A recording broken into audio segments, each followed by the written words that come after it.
A longtime Democratic strategist says the party needs to work on its messaging. In a recent interview, James Carville told Vox, quote, "Wokeness is a problem and we all know it." He adds Democrats will need to build on their coalition if they want to hold on to Congress. That's something Carville says they can't do unless Democrats, quote, "stop allowing ourselves to be defined from the outside." And James Carville joins me now. He managed the first presidential campaign of former President Bill Clinton. He's also the co-host of the Politics War Room podcast. James, welcome to Red and Blue. Well, thank you, Elaine. Thank you. Delighted to be here. So, James, I just want to make sure that I am clear on your position here. Are you saying that you see an issue with the language that Democrats are using, or is the issue with the ideology of some Democrats? How do you see it? I see it as much more of a language problem. What I refer to as the faculty lounge. Actually, 85% of the things that the faculty lounge want, I want also.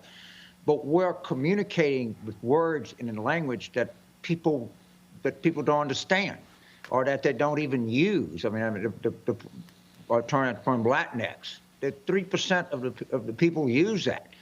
And if you want to persuade people, you have to talk the language of the people. You can't talk the language of the faculty lounge. And we were just lapsing into this jargon talk that was, and not only was it not helpful, I think it was hurtful. And we hurt ourselves with this kind of jargony type language. And that was exactly the point I was trying to make. The objectives, I am, for the most part, pretty much in accord with. So, James, just let me ask you, for people who might come from the faculty lounge, who might say to themselves, well, the reason that some people think big thoughts and think specifically about terms like the one you just brought up, Latinx, is because in the past, things haven't been so precise with language, and that has been a problem, and it hasn't been as inclusive as maybe conversations could be. What would you say to someone like that? Well, I'd say that's your job, to like mull on these like larger topics and rewrite dictionaries. My job is to try to write good laws, to help people write laws that are inclusive, that deal with problems like inequality and the climate and things that I'm just nauseated over that I think are major problems in American politics. And if I want to know about Beowulf, I'll ask somebody in the faculty lounge, all right? But when they start intruding in politics in a way that doesn't communicate with people, and you start hearing this stuff back from people that are doing focus groups, and we're speaking, the faculty lounge is speaking one language, the people are speaking the other language, and I'm trying to get the people to vote for Democrats to enact policies that I think are productive for the United States. And this kind of jargon language, it hurts, and it hurts a lot. And it cost us congressional seats. It cost us state legislative seats. I mean, Biden won, but he is the most non-faculty lounge person in probably the entire Democratic Party. All right, let's talk about congressional seats. So right after the election, Congresswoman Alexandria Ocasio-Cortez argued progressive coalition helped Democrats win, and therefore Democrats should enact bolder change. We also heard the more centrist Congressman Conor Lamb say that if he tacked that far left, he could not win his district. Do they both have a point? Well, first of all, we lost seats, right? Arithmetic. You can argue with anything. You say, I got a point. We lost seats in a race that we were supposed to gain seats. I mean, in some ways, I'm kind of an admirer of Congresswoman Cortez, because I think she's kind of savvy. I probably don't agree with some of her ideas. But you're right, Conor Lamb was, his vote went down in his congressional district. And it is hard to talk to people like Abigail Spanberger and people like this that don't believe that this kind of jargon language was counterproductive to us.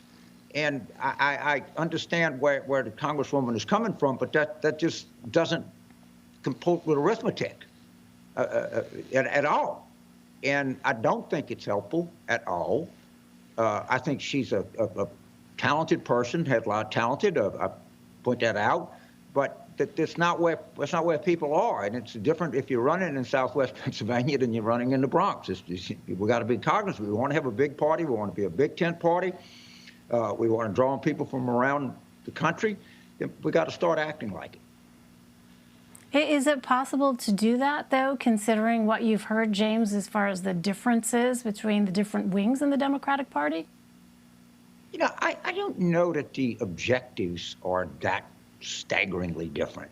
All right, I think that if you look at most of the people in the Democratic caucus are like me, that like to expand health care, that would certainly are totally on board with President Biden and the things that he's kind of trying to accomplish with infrastructure. This daycare proposal he has, I think, is utterly brilliant.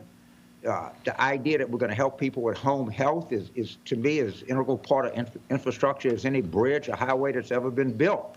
But if we want to help him, or Senate Bill 1, if we want to help him, we have to do it in language, in a presentation that convinces people and that they understand. And that's what I'm trying to say. So you mentioned health care a minute ago. I also want to ask about Vermont Senator Bernie Sanders. He has said the U.S. needs to stop being an apologist for Israel's government, and he's pushed for expanded health care coverage. How do you reconcile his influence with the Democratic Party as a whole?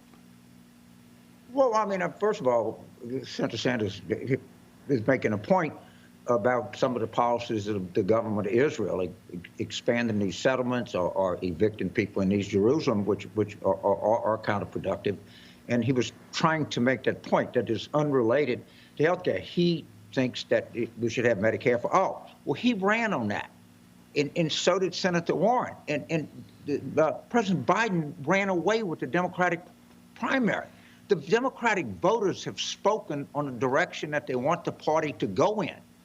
And when you presuppose that you're smarter than the voters of this party, then you're losing contact with what it is you're trying to accomplish. We had an election, a primary election in 2020 that flushed these issues out. Democrats voted overwhelmingly for what I would consider pragmatic solutions to bring more affordable health care to more people. But I understand that people are going to want to push harder, and I don't have a terrible objection with that.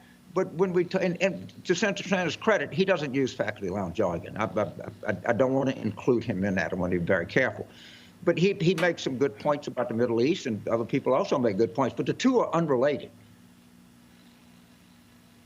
Back on the language question for just a moment, I wonder, James, do you think that there has been that perhaps part of the issue, as you see it, is there's been this focus on identity politics in the Democratic Party, and then that is something, because you brought up the term Latinx, for instance, in talking about what you say is the faculty lounge kind of jargon that we've been hearing. Is that a factor in your mind as these discussions move forward? I think it is. I would describe my view as I believe in pluralism. I think America, if I use a homespun metaphor here, is like a gumbo. So if I have shrimp and okra gumbo, the shrimp remains identifiable, the disc of okra is identifiable, but it's part of a larger dish. All right? And I think our primary identity of all of us should always be that, you know, we're humans and we're Americans. And I love the Cinco de Mayo, and I love all of the cultural things that different people have. But I believe in pluralism, and I believe that we're all part of this delicious gumbo. And I hate when we start trying to exclude people from our gumbo. That's the way that I would put it. And I think most people feel that way.